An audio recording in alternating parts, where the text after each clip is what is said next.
Vamos falar um pouquinho sobre a paralisia cerebral? Doutora Ana, o que é paralisia cerebral? Esse nome assusta, né? A paralisia cerebral, ela é causada por uma anóxia cerebral ou por algum trauma que a criança teve ainda com o cérebro imaturo. Ou seja, algum local onde falta oxigênio ou que esse cérebro sofreu algum dano e isso pode repercutir de forma motora ou neurológica na criança.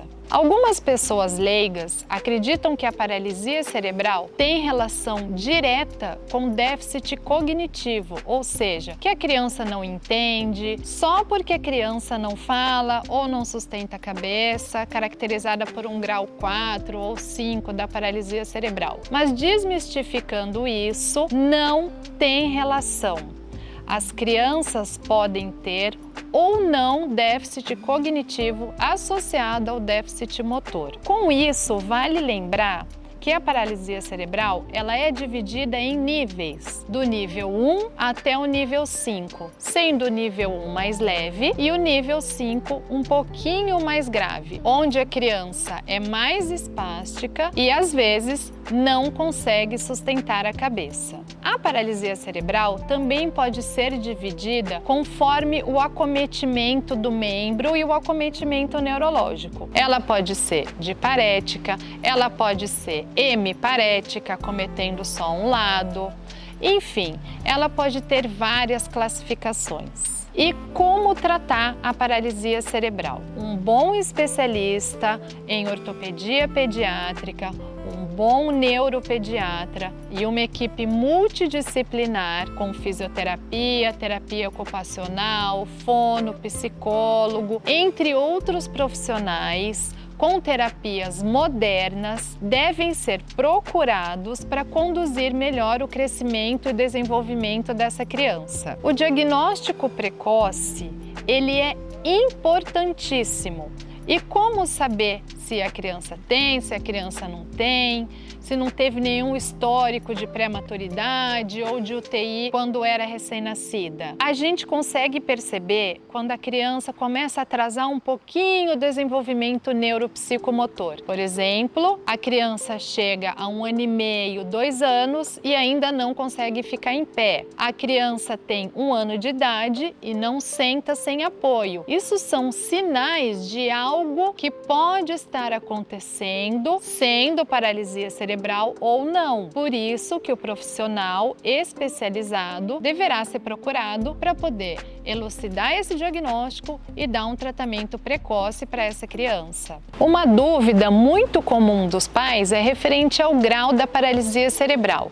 Se ele muda, se ele aumenta, se ele diminui. A criança que é determinada com um certo grau, ela não consegue pular de um para o outro. O que acontece? Com o tratamento, a condição de vida e a qualidade dela vai melhorando cada vez mais. O que a gente não pode deixar acontecer é uma criança que tem um diagnóstico de paralisia cerebral e não tratá-la, não levá-la a fazer fisioterapia, não fazer o acompanhamento adequado com o ortopedista pediátrico, com o neuro. Por quê? Porque senão as deformidades secundárias à espasticidade, elas vão aparecer, como por exemplo, uma luxação de quadril, um equino do pé, que é uma rigidez do tendão de Aquiles, um flexo de joelho rígido, uma escoliose. Então, tudo isso pode ser prevenido e tratado desde que essa criança seja bem diagnosticada e bem conduzida. As crianças com paralisia cerebral utilizam alguns dispositivos para auxiliar na locomoção e na prevenção de deformidades. Um deles é a órtese tipo AFO, Ankle Foot Orthesis, que ela tem um ângulo de 90 graus, pode ser da forma rígida ou da forma articulada, proporcionando uma melhor mobilidade em tornozelo e articulação subtalar. Outros dispositivos como andadores, muletas, parapódios, triciclos, terapias como terapias intensivas em gaiolas e polias, método Bobat, enfim, tem vários vários tratamentos modernos que podem ser aplicados nas crianças para um melhor desenvolvimento e evolução. Algumas crianças, mesmo com todos esses tratamentos,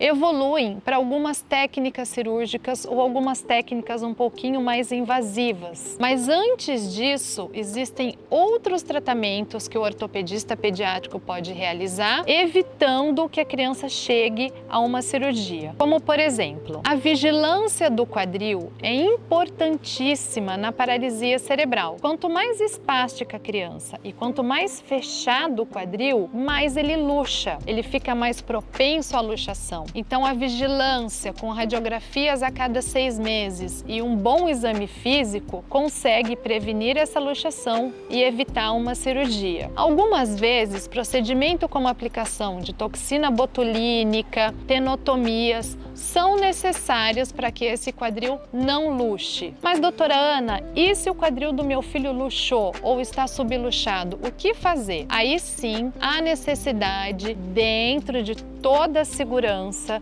de um tratamento cirúrgico para relocar esse quadril, para essa criança não ter mais dor e voltar à qualidade de vida que ela tinha antes, como ficar em pé, treino em andador, entre outras coisas, como um bom posicionamento numa cadeira. A toxina botulínica, gesso seriado, são tratamentos que também podem ser empregados antes de tratamento cirúrgico, para ganhar extensão de joelho, para uma correção de um pezinho que está ficando em equino. Então, quando o ortopedista pediátrico consegue acompanhar essa criança, eu oriento a cada 4 meses para ficar de olho no crescimento dela, porque lembrem, é uma coisa que eu sempre digo, a criança cresce a cada minuto. Enquanto vocês estão aqui olhando esse vídeo, a sua criança está crescendo. A gente não cresce mais, os adultos não crescem, mas a criança está crescendo a cada segundo. Então, é importantíssimo, pelo menos a cada 4 meses,